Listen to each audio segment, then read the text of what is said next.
Welcome to Shri Rajiv Gandhi IAS academy. Friends, இந்த வீடியோவில் ஜனவரி 26ஆம் தேதிக்கான கரண்ட் அஃபேர்ஸ் எல்லாமே பார்க்க போகிறோம். சரி, வாங்க பார்க்கலாம். ஃப்ரெண்ட்ஸ், இந்த வீடியோடைய நோட்ஸ் எல்லாமே கீழே பிடிஎஃபாக டிஸ்கிரிப்ஷன் கொடுத்துருக்கோம். அது எல்லாமே கிளிக் பண்ணி டவுன்லோட் பண்ணிச்சிங்க. அப்புறம் நம்ம டெலகிராம் குரூப் லிங்க்மே கீழே டிஸ்கிரிப்ஷன் கொடுத்துருக்கோம். அதுலேயுமே கிளிக் பண்ணி ஜாயின் பண்ணிங்க. நம்முடைய டெலகிராம் குரூப்பில் கரண்ட் அஃபேர்ஸ் குவீசஸ் நடத்திட்டு வரோம். நீங்களுமே ஜாயின் பண்ணி அட்டன் பண்ணிக்கலாம். ஓகே, சரி வாங்க பார்க்கலாம். ஃபஸ்ட்டு, பத்ம விபூஷன் விருதுகள் 2026 யாருக்கு அறிவிக்கப்பட்டது? இதற்கான ஆன்சர் இவர்கள் அனைவருக்கும். இப்போ பார்த்திங்க அப்படின்னா பத்ம விபூஷன் விருதுகள், அதாவது நம்ம இந்தியாவுக்கு 2026ஆவது ஆண்டுக்கான பத்ம விருதுகள் எல்லாமே அறிவித்திருக்காங்க. அது சம்மந்தமாக நம்ம தனியாக ஒரு வீடியோ போட்டிருக்கோம். அது நீங்கள் இன்னும் பார்க்கல அப்படின்னா இந்த வீடியோடைய லிங்கில் கொடுத்துருக்கோம். இந்த வீடியோ டிஸ்கிரிப்ஷனில் அதுக்கான லிங்க் கொடுத்துருக்கோம். அதை கிளிக் பண்ணி நீங்கள் பாருங்கள். ஓகேவா? இதில் வந்து பத்ம விபூஷன் விருதுகள் யாருக்கெல்லாம் கிடைத்திருக்கு அப்படிங்க பார்க்கலாம். ஃபஸ்ட்டு, மறைந்த கேரள முதல்வரான விஎஸ் அச்சுதானந்தன் அவர்களுக்கு கிடைத்திருக்கு. இவருடைய பொது பணிக்காக கிடைத்திருக்கு. அடுத்தது, உச்சநீதிமன்ற முன்னாள் நீதிபதி கேடி தாமஸ் அவர்களுக்கு பொது பணி துறையில் கிடைத்திருக்கு.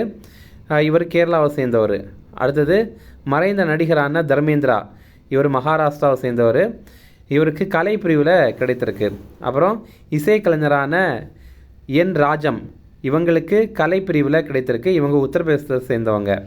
அடுத்தது, மலையாள பத்திரிகையாளரான பி நாராயணன், இவருக்கு இலக்கியம் கல்வி அப்படிங்கிற பிரிவில் கொடுத்துருக்காங்க.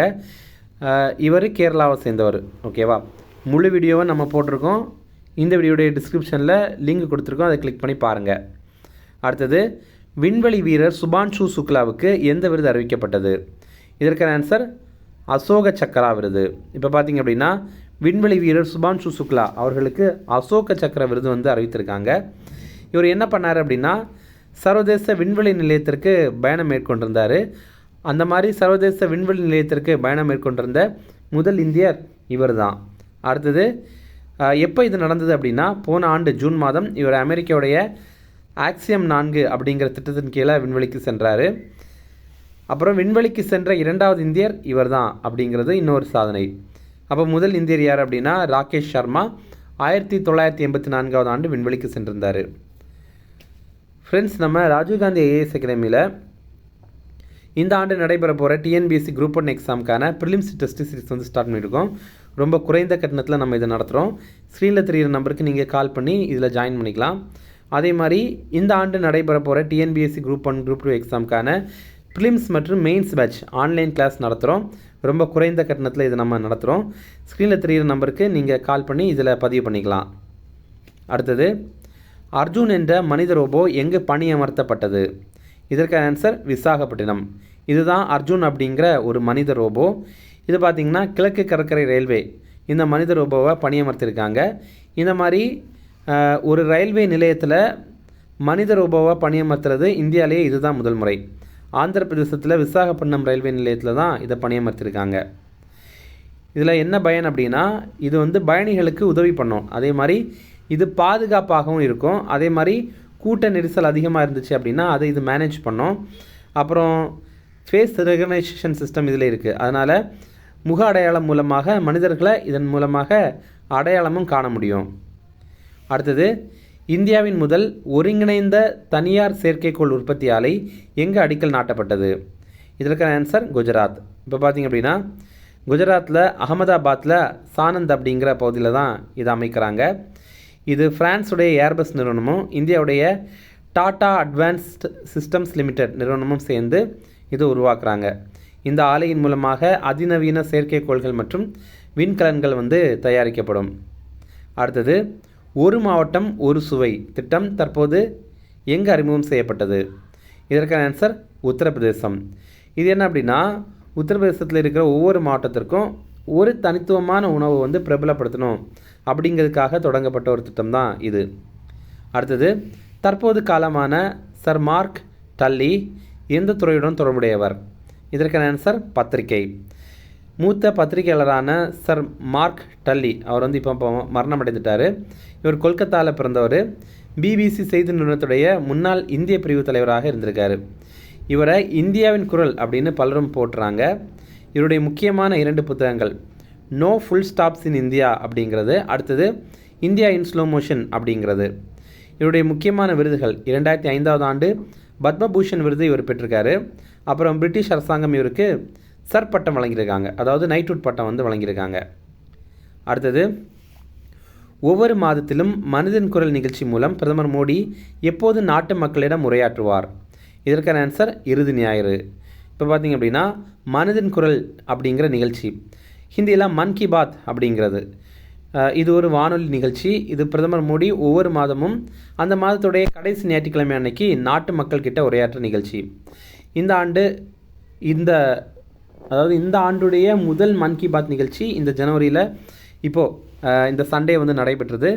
இது 130வது மனதின் குரல் நிகழ்ச்சி. அதில் அவர் முக்கியமாக என்ன தெரிவித்திருக்காரு அப்படின்னா, மலேசியாவில் 500க்கும் மேற்பட்ட தமிழ் பள்ளிகள் இருக்குது அப்படின்னு தெரிவித்திருக்காரு. அங்கே தமிழ் மொழி கற்பிக்கப்படுது, பிற பாடங்களும் தமிழிலேயே கற்பிக்கப்படுது அப்படிங்கிறத தெரிவித்திருந்தார். அடுத்தது, தமிழக பெண் விவசாயிகளுக்கு பாராட்டுகள் தெரிவித்திருந்தார். அது என்ன அப்படின்னா, 2023 ஆண்டை உலக சிறுதானிய ஆண்டாக கொண்டாடியிருந்தோம். அப்போ பிரதமர் மோடி பார்த்திங்கன்னா தன்னுடைய உரையில் சிறுதானியத்தை ஸ்ரீ அன்னம் அப்படின்னு குறிப்பிடுறாரு.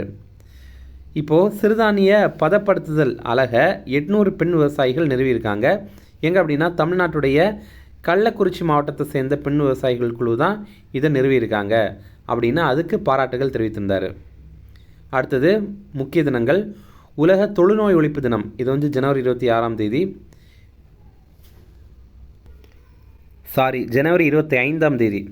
அதாவது ஜனவரி மாதத்துடைய கடைசி ஞாயிற்றுக்கிழமை இந்த தினத்தை கடைபிடிக்கிறாங்க. அப்போது இந்த ஜனவரி மாதத்துடைய கடைசி ஞாயிற்றுக்கிழமை ஜனவரி 25 அப்படிங்கிறது தான். அப்போது இந்த ஆண்டு இந்த தினத்திற்கான கருப்பொருள் என்ன அப்படின்னா, தொழுநோய் குணப்படுத்தக்கூடியதே, ஆனால் அதன் மீதான சமூக பார்வையும் ஒதுக்குதலுமே பெரும் சவால் அப்படிங்கிறது தான். இப்போ நிறைய பேர் பார்த்திங்கன்னா தொழுநோயாளிகளை கண்டாலே ஒதுக்குறாங்க, அவங்கள வந்து தள்ளி வைக்கிறாங்க. அதுதான் ரொம்ப பெரிய சவால் அப்படிங்கிறத தெரிவிக்கிறாங்க. நம்ம இந்தியாவில் தொழுநோய் இல்லாத இந்தியாவை உருவாக்கணும் அப்படின்னு 2027 ஆண்டை இலக்கு ஆண்டாக வச்சுருக்காங்க.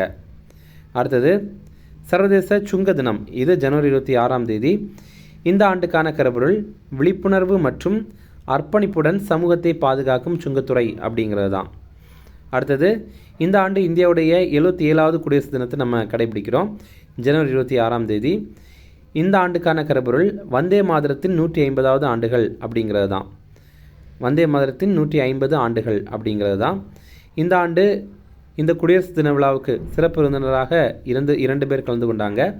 ஒருத்தங்க ஐரோப்பிய கவுன்சில் தலைவரான ஆன்னியோ லுஸ் சாண்டோஸ் டா கோஸ்டா அப்படிங்கிறவர், இன்னொருத்தங்க ஐரோப்பிய ஆணையத்துடைய தலைவரான உர்சுலா வாண்டர் லயன் அப்படிங்கிறவங்க. ஓகே, அப்புறம் இன்னொரு தகவல் பார்த்திங்கன்னா, நமக்கு இந்தியாவில் குடியரசு தினம் அன்னைக்கு நம்ம குடியரசுத் தலைவர் தான் கொடியேற்றுவாங்க. அதே மாதிரி சுதந்திர தினம் அன்னைக்கு நம்ம பிரதமர் தான் கொடியேற்றுவாங்க. ஓகே, இன்னும் ரிவிஷன் பார்க்கலாம். பத்ம விபூஷன் விருதுகள் 2026 யாருக்கு அறிவிக்கப்பட்டது? இதற்கான ஆன்சர் இவர்கள் அனைவருக்கும். அடுத்தது, விண்வெளி வீரர் சுபான்ஷு சுக்லாவுக்கு எந்த விருது அறிவிக்கப்பட்டது? இதற்கான ஆன்சர் அசோக சக்ரா.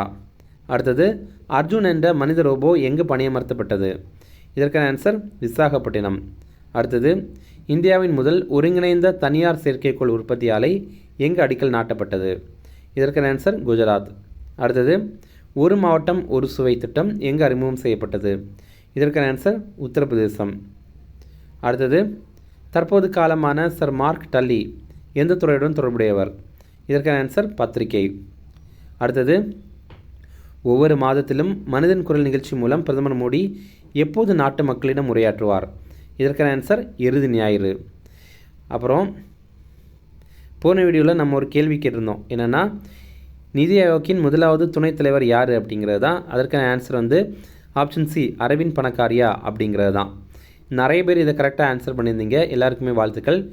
இன்றைக்கான கேள்வி, எந்த அமைப்பு மகப்பேறு மற்றும் குழந்தை நலன் ஆகியவற்றிற்கு முக்கியத்துவம் வழங்குகிறது அப்படிங்கிறத கமெண்ட் பண்ணுங்கள்.